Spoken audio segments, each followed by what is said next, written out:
Hey everyone, back again. Today we're going to finish off Edward Said's The Question of Palestine with chapters 3 and 4. So before jumping into it, you know who I am. If you don't, go check out episodes 1 and 2.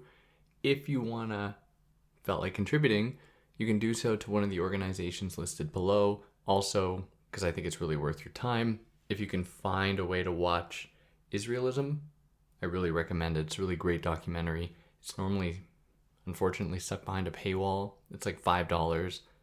I highly recommend you going and watching that if you have the means to. Now, to keep you updated, and I'm surprised, I thought there'd be a little bit more backlash, but there hasn't been. Just a few people. Apparently, I'm a propaganda person now, or spreading propaganda with this stuff. But I'm not paid by any state. So, I don't know. I don't think that's the case. Being too emotional, yes, you all know about it. I mean, it's impossible. Given what's going on right now, it's impossible, I think, not to be emotional. I think being non-emotional is to be unobjective, because it's a sign that you don't feel anything. And to witness any amount of the carnage that's going on in Gaza right now, that was the passive voice, sorry, Israel's violence in Gaza right now, then, and you feel nothing, I mean, then that should be cause for concern, I think.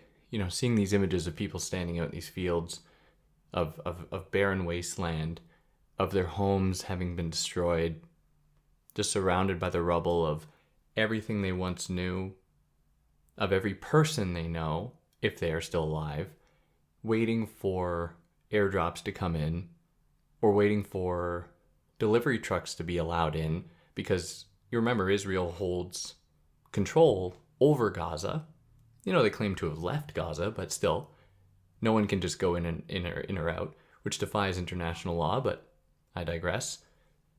Waiting for aid trucks, hoping that they don't get mowed down when those aid trucks actually arrive. All of these things.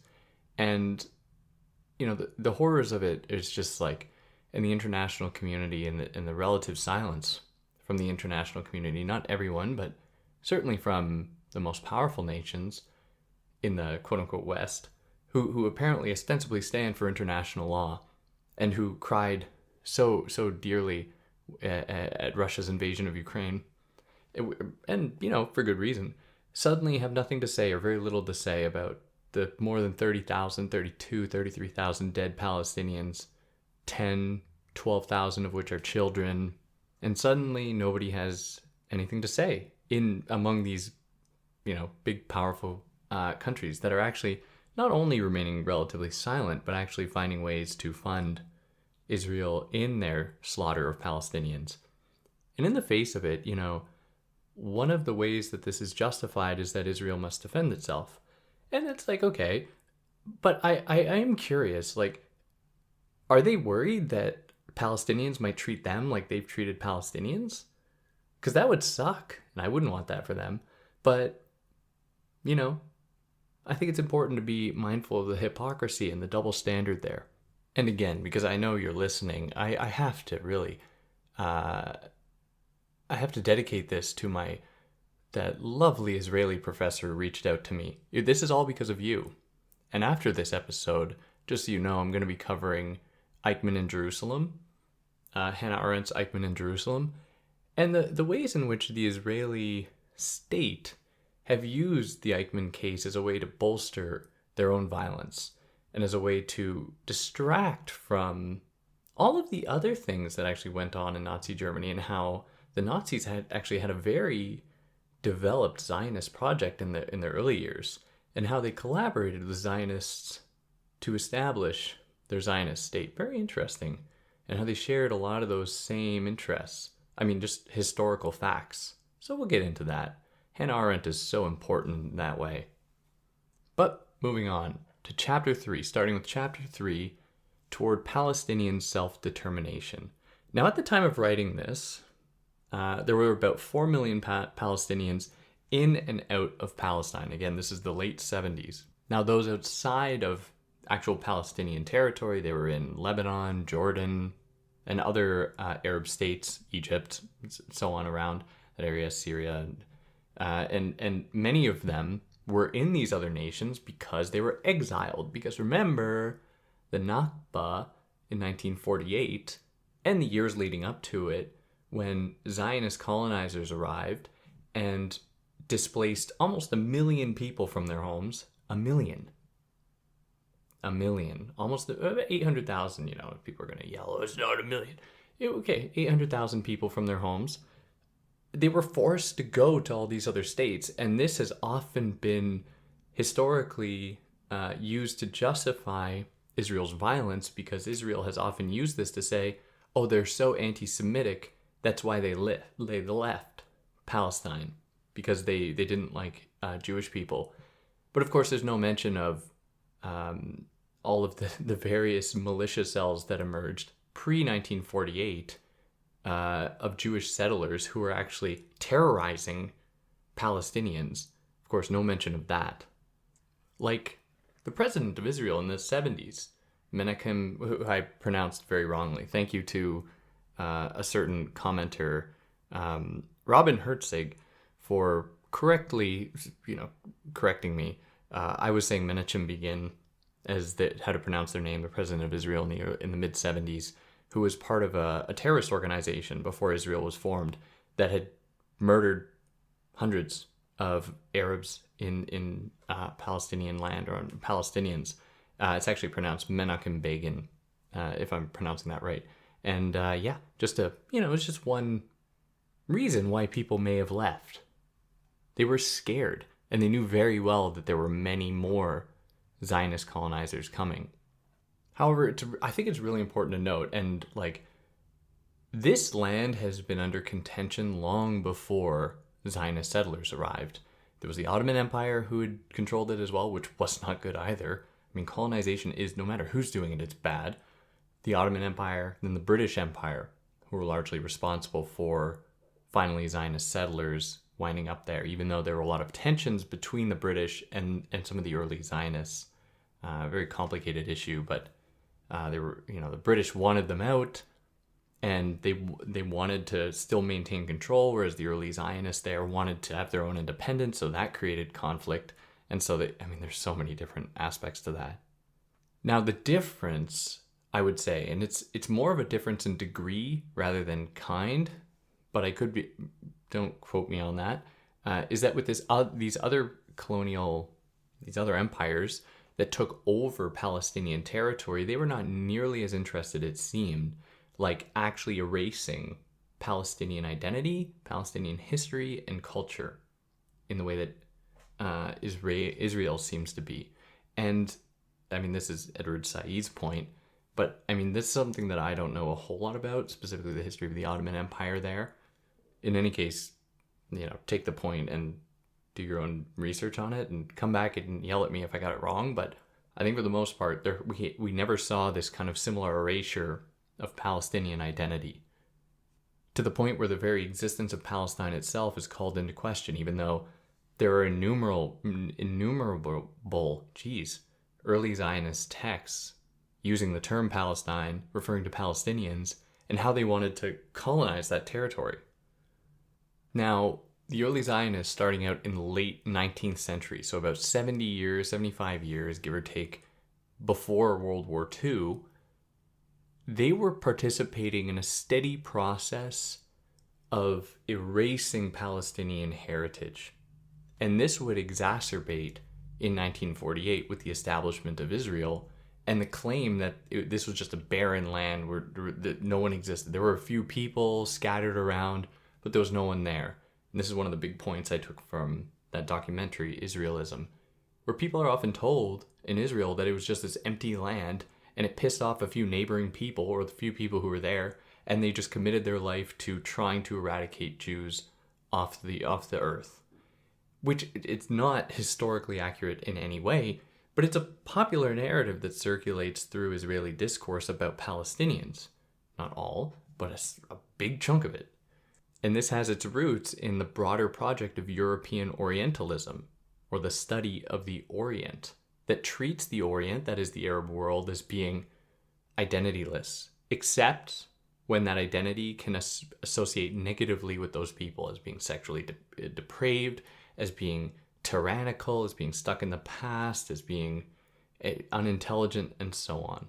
So after that point, and this was one of the difficulties, and hence the title of this chapter, Toward a Palestinian Self-Determination, is that suddenly Palestinians were forced to establish an identity for themselves.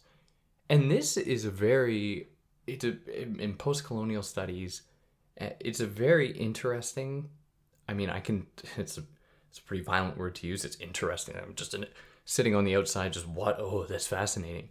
I don't mean it in that way.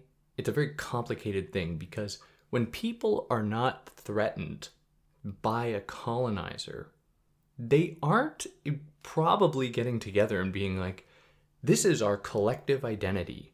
Groups and communities in certain territorial spaces who might share a name, they might share some qualities that they identify among themselves, but they're never expected, they're never forced to be like, let us prove to the international community that we have this identity.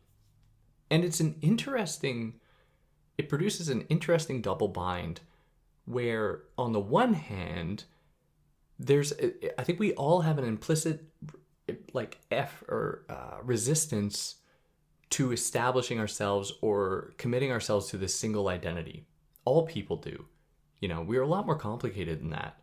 But on the other hand, I should say, Palestinians were forced to then be like, no, we have this identity, which is kind of like submitting to the very logics of nationalism that birth or that potentiate colonialism in the first place. And I'm not saying they had to do, they absolutely had to do that. But it just goes to show how even the solution to the problem often feeds into the very same problem in the first place. Now imagine the difficulty of this, where suddenly Palestinians were forced to try and come up with having this singular, unifying social, cultural, and political identity as they were losing their homes, as they were being murdered, their children and adults, everyone was being murdered by Israelis who were there.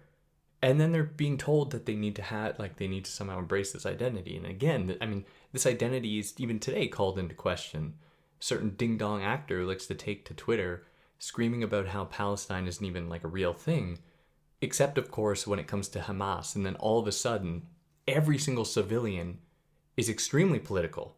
They have this strong, unifying political identity, and that can be used to justify murdering them because they're part of the whole thing. And the whole thing is bad, so therefore they can be murdered. Like with that quote we read from last time from the Israeli general in Lebanon, where he just said flat out, he's like, we don't discern between Arabic civilians and militants, because you can never trust Arabic people. So we don't discern the two. We don't really scrutinize. We just kill whoever we perceive to be threatening, and then they can write that off as being like, oh well, we killed a militant because we perceived them to be that way. So the Palestinian struggle for self-determination and for recognition and identity would be a site or a template for many other anti-colonial struggles like South Africa, which, again, last time, it's important not to just reduce what is happening or what historically has happened between Israel and Palestine to other conflicts. It is a singular thing on its own and needs to be understood in that way. You can draw from other instances to make sense of it, but that you can't do so if you're going to erase the complexity and the nuance and the specificity of this situation that comes down to the land, the history, the historical persecution of Jews, the Holocaust, Orientalism, the treatment of Arabic people and Muslim people by the West. All of these things need to be factored in as well to account for the specificity here. Now, they are then a site, and I mean site in two ways, S-I-T-E, they're like a place, and a site, like part of our vision, we can see them, of colonial struggle against an historically oppressed group. That is the Jews. Of course, historically oppressed is hardly gets at exactly how much oppression they've experienced. It's immeasurable. But these are people who are fighting against an oppressed people, an historically oppressed people, and that adds a level of complexity, definitely. And depending on who's looking, Palestinians are either the perfect enemy or the perfect ally or victim. But what remains consistent is a refusal, in both cases, to listen to Palestinians to testify to their existence as a people outside of their oppression, and as a people with many cultures, dialects, identities, hopes, dreams, families, friends, food culture. I mean, it extends music, it extends to everything. And Palestinians have been, because of their being oppressed by the Israeli state and by the earliest Zionist settlers, have been, in the international eye, have been denied this nuance because they've just had to survive. They've been denied this nuance. And even in efforts to ally with them, they've often been reduced to their oppression, which is, there's some importance there. Of course, we can't erase the fact that they're oppressed, but to reduce them to that, and not to be like they're actually culprits here, but to reduce them to that in the sense that there's nothing more to them than that, is a way to commit another violence against them. Now, and Edward Said is so clear about this, Palestinians and Palestinian authority hasn't always been amazing. Of course, people, and this applies to any nation, and it's of course important to recognize that. So, for example, many Palestinian refugees, and the term refugees should immediately color our impression of how we're going to interpret what's about to follow. Palestinian refugees in Lebanon and Jordan haven't always been received very well by these countries. So Israel has repeatedly used these tensions as quote-unquote evidence of Palestinian restlessness, uncontrollability, stubbornness, backwardsness has often been used against them. And we see this today with many commentators saying things along the lines of, if Palestinians are innocent victims, why doesn't Egypt accept them? Why doesn't Egypt accept them through the Sinai Peninsula into their territory? Why doesn't they accept the 2 million Palestinians?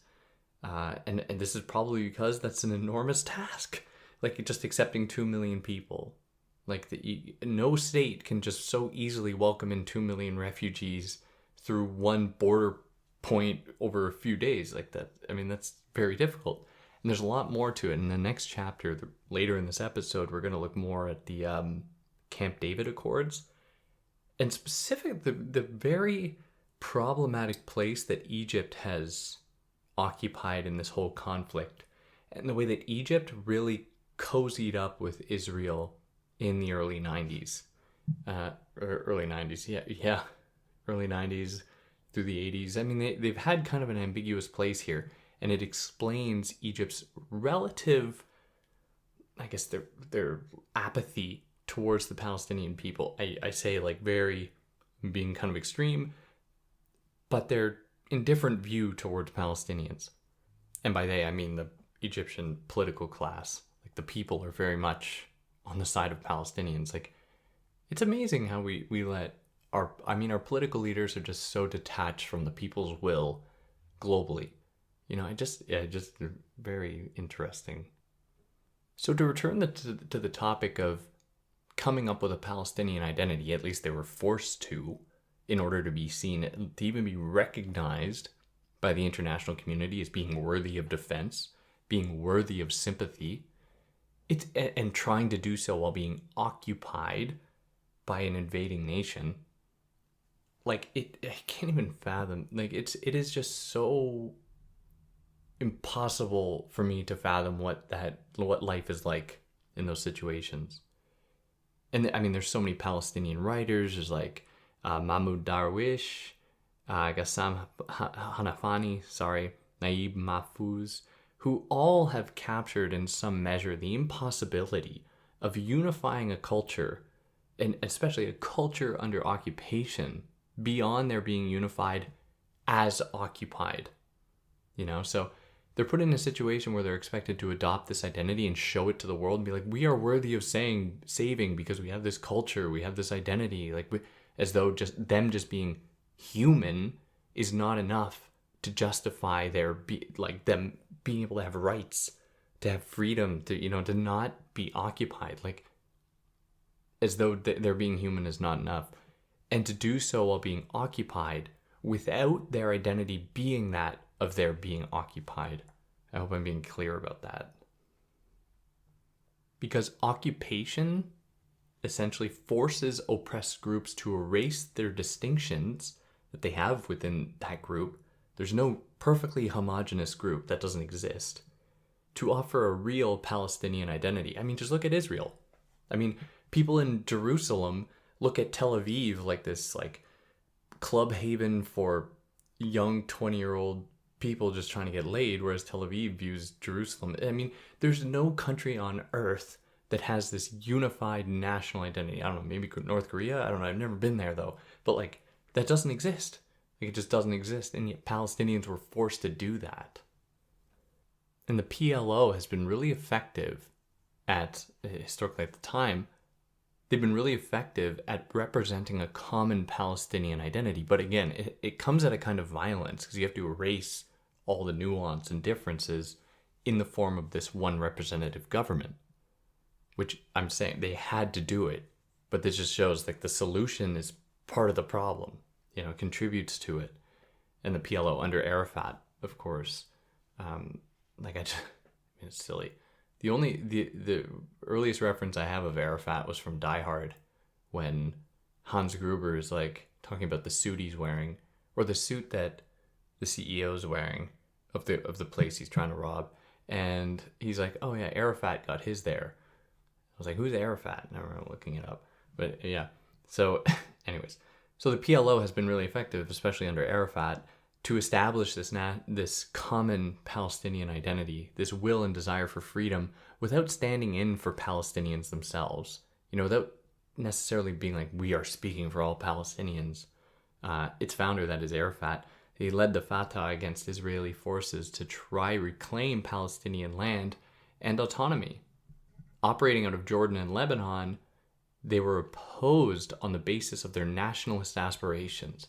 And this is a very theoretically complicated thing where at the time in the 70s and 80s, as Reaganism, as globalized laissez-faire capitalism was really taking foot, and Thatcherism all across the world, we saw a turning away from national identity in favor of like free market type, open borders type of economic systems really flourishing. And at the same time, Palestinians were trying to establish a kind of national identity. And this was used by the international community in the West to be like, oh, look how much they're stuck in the past that they care so much about national identity now, given that they just have to open themselves up to the spectral light of the capitalist economy, which is exactly, as we'll find out, I'll dig into in a few minutes, exactly what Egypt did. Egypt was like, yes, let us open ourselves up to the capitalist economy.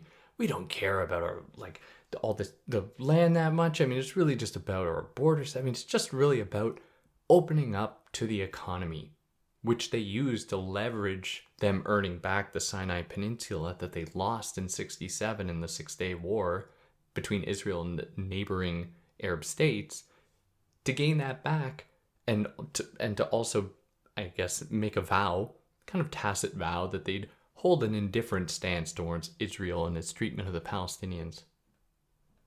Now, of course, the PLO, the Palestinian Liberation Organization, has been branded a terrorist group, despite them avoiding and condemning terror.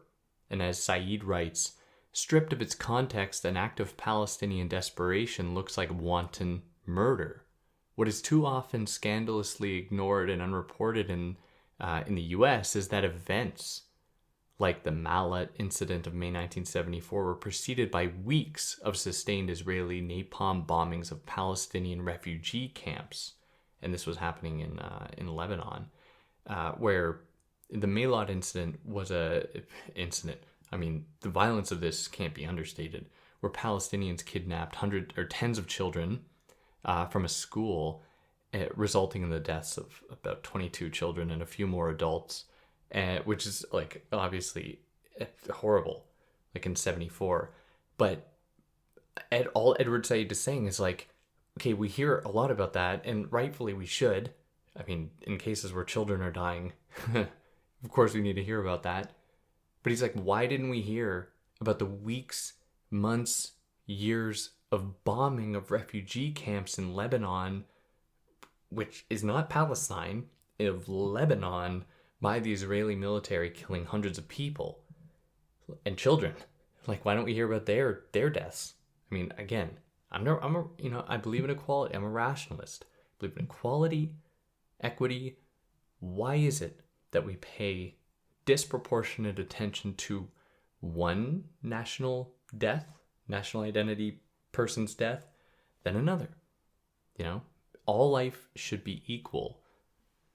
So given all this, Said is like, actually, Palestinians can learn a thing or two from Israelis and their Zionist aspirations, because much of their justification for establishing the state of Israel was that they were an oppressed people. They were an oppressed people without a state. And because they don't have a state, they are subject to indiscriminate harm. And Said is like, okay, well, why can't we say the same thing about Palestinians? I mean, they satisfy all three of those criteria. They are a people who have been branded by the Israeli government as not having a state. Well, historically, not having a state, being a stateless people. They've suffered immeasurable harm, 100,000 deaths by now over the course of 75 years or more, like innumerable deaths. It's just like there's no comparison. And like, I don't mean a comparison between Jews and Palestinians, like in terms of deaths, but I mean, like, it should be applicable in both cases, right? Like, why can't Palestinians make the same argument? It's like, it just makes sense. And that puts us here into chapter 4, the Palestinian question after Camp David. So Camp David was a secret meeting between, it happened in Maryland under President Jimmy Carter, with Egypt and Israel, in which they were supposed to, because Jimmy Carter of all the presidents, Jimmy Carter made a little bit of headway in actually acknowledging that Palestinians are people who deserve rights, which the Israelis were like, absolutely not. Like, very haunting stuff, very haunting response to something as lukewarm as saying that they are a people who deserve protection. So specifically, these accords took place in the late 70s. I said the early 90s before that. Those were the Oslo Accords. So don't ignore that. But anyways, so the Camp David Accords happening in the late 70s were secret meetings between Israel and Egypt in 1978 to return the Sinai Peninsula. So, I mean, geographically, if you can envision where is currently Israel on the map and Gaza in the southwest, like a kind of a southwest quadrant of like where Israel has taken all Palestinian land since 48. The Sinai Peninsula is just south of that. So you know how you go from Gaza and then there's Egypt? After 67, a huge chunk of that land that's Egypt's was actually taken over by Israel in the Six-Day War. And so the 78 Camp David Accords were a way by which Egypt might actually regain that land in the Sinai Peninsula, which, I mean, Israel didn't have a big attachment to. They were like, it was too much land for them anyways, especially at the time, to want to take over, and it didn't have the same kind of significance to them. So they were in a great position as a bargaining chip, being like, yeah, okay, take it back, but do all this stuff for us. One of the other things that they discussed at the Camp David Accords, at the Camp David meetings, was giving the West Bank, giving Palestinians autonomy over the West Bank, which of course didn't happen. And the very fact that at these meetings Palestinians were denied a voice at the table speaks volumes of just the West's view of Palestinians. Like they don't have a voice. It's like really can the subaltern speak by Spivak? Like, they're just denied a voice. They're denied any opportunity to actually express themselves and to say that they are a people with dreams and hopes, or just being a people, period, that deserve protection. Like we know from Hannah Arendt, the most important thing is that someone has the right to have rights, and we must respect that for every single human being. Now, one of the other subtle purposes or outcome of the Camp David Accords is that it would guarantee the US's uh, perpetual presence in that region of the world. So they would have some kind of a stake in it and some kind of a, proxy place there. Where Said is clear about this, that the immediate material reason is oil. I mean, their oil interests were going much easier to secure if you have an ally state in the region, that is Israel, to the Palestinians, or to the U.S. If you have Israel for the U.S. And like we talked about last time, one of the things that really comes about through that is that Israel is framed within the U.S. not as an international issue or an issue of international relations or like foreign diplomacy or whatever. It is a domestic issue. And we see that on display in the way that like any criticism of Israel is immediately branded as anti-Semitism in the US, and you risk losing your job, being subject to doxing, ending up on some ADL list or Canary Watch or something. You get harassed with like numerous emails from organizations that are like claiming to, defend Jewish people for criticizing Israel. And we really see it in the US and other countries in the quote unquote West, that to criticize Israel is to suddenly become a domestic concern for the country that you're in. Whereas historically, just denying the existence of Palestinians or criticizing Palestinians meant nothing. No one would care. No one even bat an eye. It was just like, yes, of course, you're doing it. You're saying the exact right thing. Amazing. And this would also allow or really ramp up the U.S. is supplying Israel with funds. Like, the U.S. gives so much money to Israel. It's like, why? It's way beyond what any country would need for actual self-defense. And none of the other states want to get involved. I mean, isn't this a sign that, like, they're not on the brink of war? I mean, as I'm recording this, there's the threat of Iran going in. But that's because Israel just attacked their embassy, which is like, good going. And everyone's like, oh, the guy deserved it. The guy deserved it. It's like, well, it's still a crime. Doesn't matter if the guy deserved it. It's still a crime. An international crime, which, like, what? But in any case, that's what we're confronting. But, like, it's clear that the neighboring states are not interested in getting into a war with Israel. At least, I mean, I'm no geopolitical expert in any way. Doesn't seem like it. And it seems like overkill with the amount of money and funds and weapons that the U.S. is sending Israel, and that sends Israel on a yearly basis. And the Camp David Accords were also a way by which to tell the world and to tell the whole Arabic community and all the Arab states that they'll be fine if they play the U.S.'s game with the U.S.'s rules in that region of the world, which is certainly what Egypt did. Now, of course, I mean, the Camp David agreements did not so much as even acknowledge all the illegal Israeli settlements in the West Bank. You know, the West Bank where there's no Hamas? One commentator was like, well, that's not technically true. There's some comment on one of the videos, and you're right. Like, there's like, that's not technically true. There are Hamas people there. And like, yeah, okay, fine. There are people there, but this doesn't justify the settlements, is all I'm saying. Like, they aren't part of the government. Like, that's, sure, there might be some people there running in their own underground cells and stuff, but that's not the point that I'm trying to make. Like, Israel has been encroaching upon the West Bank for decades, just setting up settlements, just taking territory illegally, as it is recognized by the international community and the UN. And they didn't even so much as acknowledge this at Camp David, or to be like, hey, Israel, like, is this really necessary that you're taking all of this land? Is this really necessary? But didn't so much as mention it. Or the occupation of Gaza, for that matter. Now, it was a different landscape 50 years ago when this was happening, but I mean, none of this was being mentioned. In protest, Hollywood citizens took to the streets in that neighborhood of Hollywood. In response, the Israeli military killed 2 people, one of whom was a child, and imposed a 23-hour curfew on the whole town, which is, wow. Did you hear about that in the news? No. Well, it was years ago, but justified because, as Carter said, the PLO is as bad as the Nazis. Like they repeatedly do this, equate Palestinians with the Nazis, so they're the absolute worst human beings on the planet as the Nazis were. Which I really hope that, if you made it this far, you'll tune in to Eichmann in Jerusalem.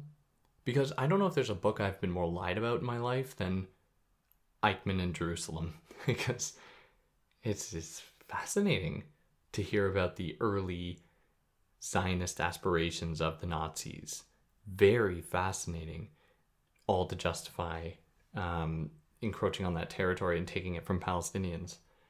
But, I mean, and not beyond that, they were associating Palestinians with the KKK and the communists. But it's like, this is all just moral panic stuff. It's all just meant to justify Israel's use of violence against Palestinians.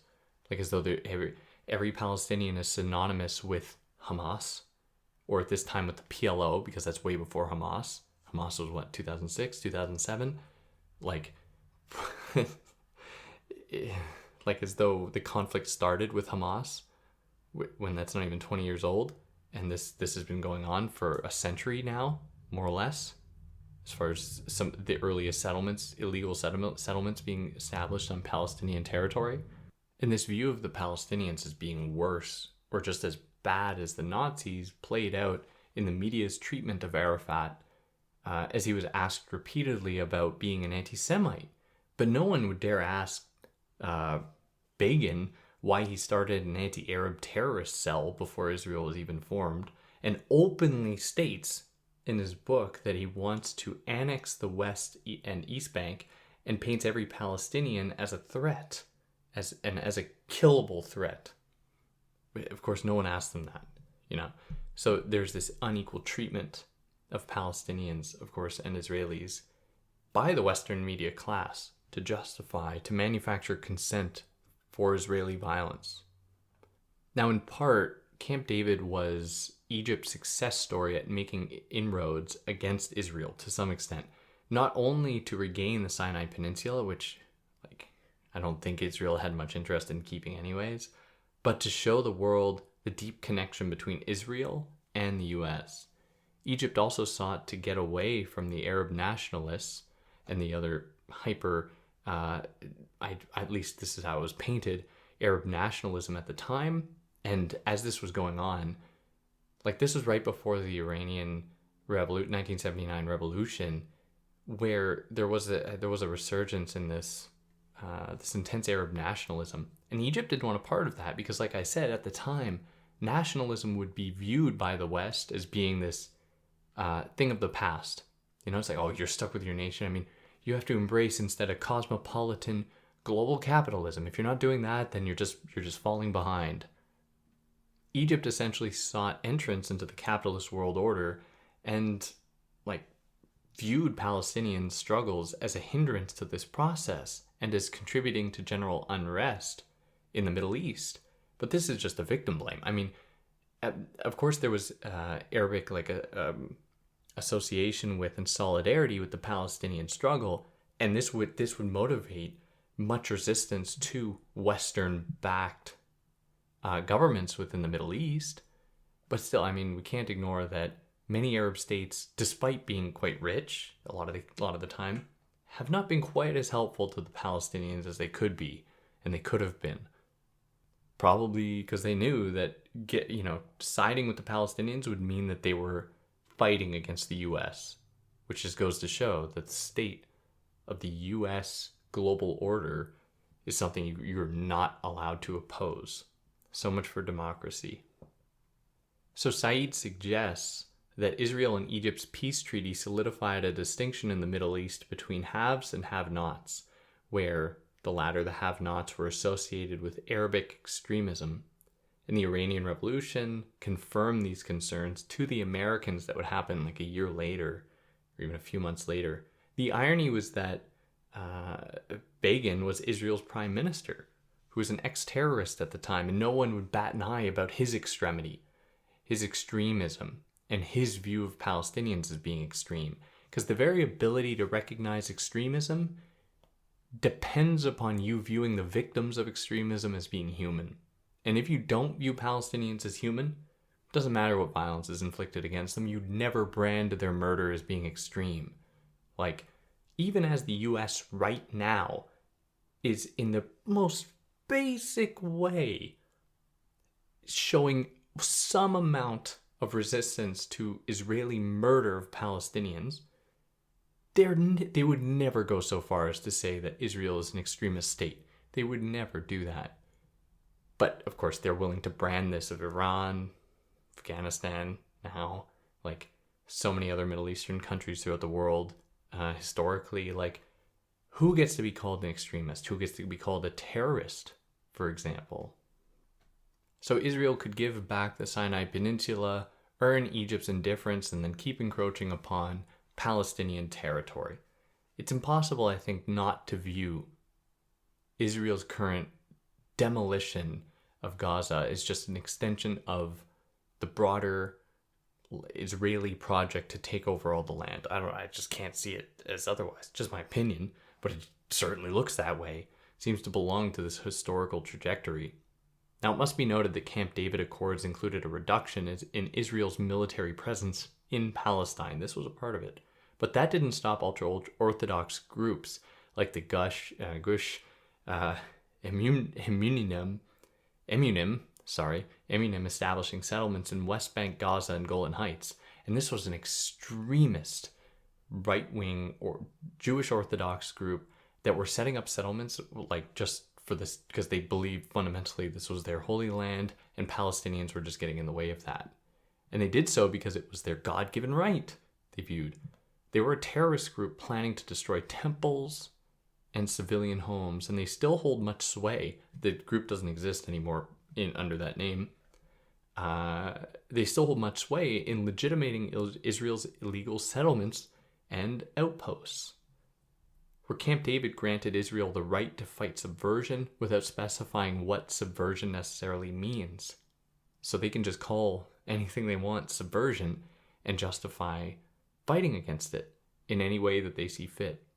So if Israel interprets Palestinian autonomy as subversion, for example, which is, this is a clever trick, then they have a so-called right to defend themselves by attacking Palestine and Palestinians. And when engaging this topic, it is useful to draw upon other situations like South African apartheid, like I said, but not to reduce it to that. Because the specificity here can't be ignored.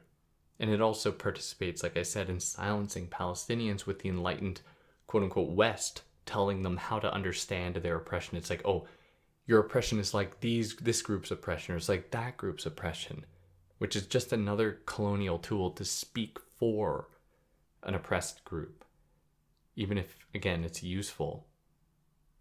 Where at the time, too, the U.S. wouldn't even engage with the PLO unless it agreed to recognize Israel's right to existence, which is like, I can't even think of an analogy. It's like if a burglar breaks into your house and the cops won't show up unless you say that, yeah, the burglar has a right to your spare bedroom. It's like unless you admit that they have a right to that spare bedroom, you are not going to talk to us. Like, what? Explain that to me. And like I said, at the time, and we've seen this since this forever, you can't even criticize Israel without being called an anti-Semite. Or in 1978, when Israel illegally invaded Lebanon, so not even Palestine or Palestinian territory, you couldn't even criticize it without being called an anti-Semite. Or today, that, or being called a Hamas supporter or a supporter of terrorism or whatever nonsense some ding-dong on Twitter is going to scream about now. So the PLO's nationalist aspirations and national efforts, they galvanized Palestinian resistance to Zionism. And these efforts belonged to and contributed to a long battle of Arabic opposition to Western influence in the Middle East, which the West has had a long historical influence there from, their first colonial efforts from hundreds of years ago in these areas, the French and Egypt and Napoleon in Egypt and the entire enterprise of Orientalism. The West's treatment of the Middle East, I really hope that there will be a day when we will be able to look back and actually acknowledge it for all the horror that it was and be making amends for that. I say me, for those of us listening who are in the West, and who have, this isn't something I've lived through. It's something I've inadvertently contributed to in the media I've consumed. The entire, all films in the US 80s and 90s where the terrorists were from Lebanon or Syria or something, like Middle Eastern terrorists, or like my tax dollars going to governments that fund these efforts. Like, I hope one day we will be able to really make amends. I really hope. And to truly do so as well with the indigenous people in the lands that we currently occupy in North America, for those of us that aren't indigenous from these areas, or whose ancestors weren't forced here through like the Atlantic slave trade.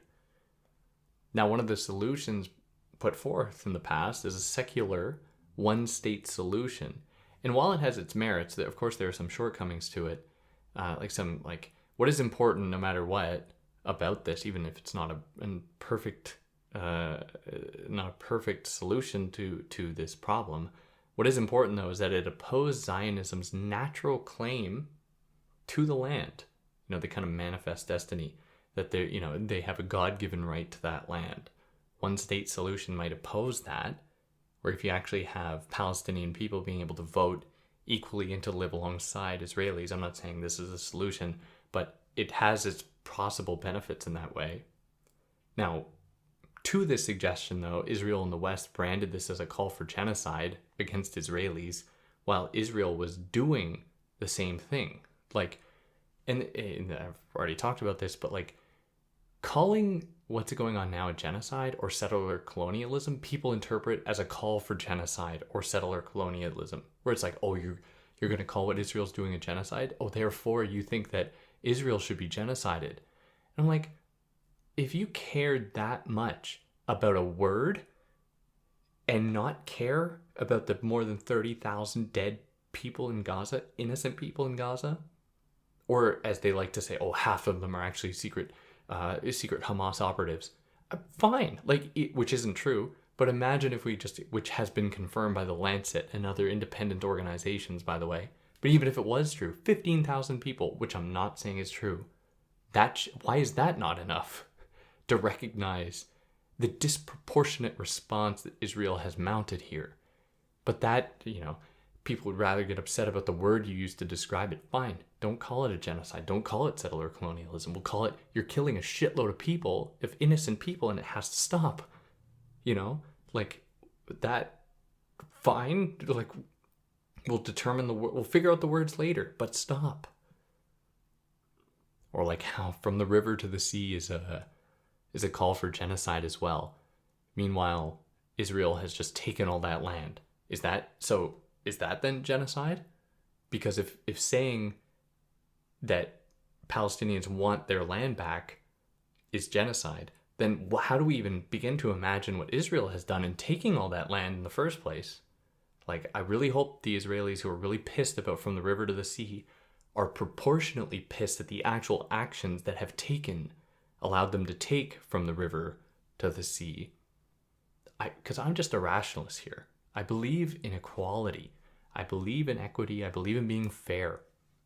I'm a diehard liberal in that way, aren't I? I'm very committed to, I'm a Kantian, for God's sakes. I believe in the categorical imperative. And then when Arafat was struggling for Palestinian independence in the 70s, Israel branded him a Nazi baby killer. Sound familiar? The 40 beheaded babies in Israel? All the contention around that? Where's the actual evidence for that? Is it true? I wonder what the actual situation is, given that all and Haaretz is, even the Israeli journal, being I don't know if we have evidence for that. And I don't know. We can take it on faith, but there is a long history of just branding Palestinian actions or Palestinians as being baby killers. Now, it's important to see that Israel's rhetorical strategies have been around for a while. It's with their trick that, we warn them first so we can then kill them. We dropped pamphlets so they knew, so it's their fault for not leaving. Then we bombed all their homes to rubble. Now, Arafat's government was given two symbolic options. Accept that they have no right to the land because it all belongs to Israel, or refuse and be steadily encroached upon and violated until Israel's job is complete. So let me rephrase that. Okay, the actual truth of it would probably be more like this. So they have two options. Arafat would have two options. Accept that they have no right to the land because it all belongs to Israel, and then Israel will come in and take it, or refuse, and then Israel will come and take it. So if you're confronted with those two options, well, I mean, and Texans listening, I mean, Texans are a good example. Texans love their freedom. What do you think you'd do? You'd think you'd say, oh, yes, actually, yeah, it's your land. Come and take my house. Or better yet, drop pamphlets down telling me to leave, or I'll be bombed into oblivion. I bet a lot of Americans would be down for that, actually. I bet they really would. You know how Americans hate their freedom? They love state power so much. I bet they'd be so down for that. Now, of course, Said is totally aware of the history of Jewish persecution. And it's like this thing that always haunts these discussions, and it's something we know about, and something we learn about to death, and rightfully so, especially the Holocaust. Rightfully so, we learn about this, and we learn about it so much. It's so important. But we don't hear about Palestinians. We don't hear about all of the Palestinian struggles that have been going on for 100 years and the violence that they've experienced. But this long history of oppression against Jewish people, it should not crystallize or transform into violence then against Palestinians. It just doesn't make sense. And this hatred towards Palestinians runs so deep that even, rights-focused, liberal Israeli groups, they are hardly fighting for the Palestinian cause. It's more like, oh, well, would they even take out the illegal settlements, or they'll just be like, we won't make more? Are they going to give land back? Reset up 1967 borders before they were taken? And where was the outcry at the time, 1978, when 250,000 Lebanese people, it's people of another country, 250,000 lost their homes in 1978 because of Israel's invasion. So the Palestinian project is a project for peace if you view Palestinians as people. And why is it right for a Jew born in Chicago to immigrate to Israel, whereas a Palestinian born in Jaffa is a refugee, or Nablus, or Jerusalem is a refugee? They don't actually have a right to the land.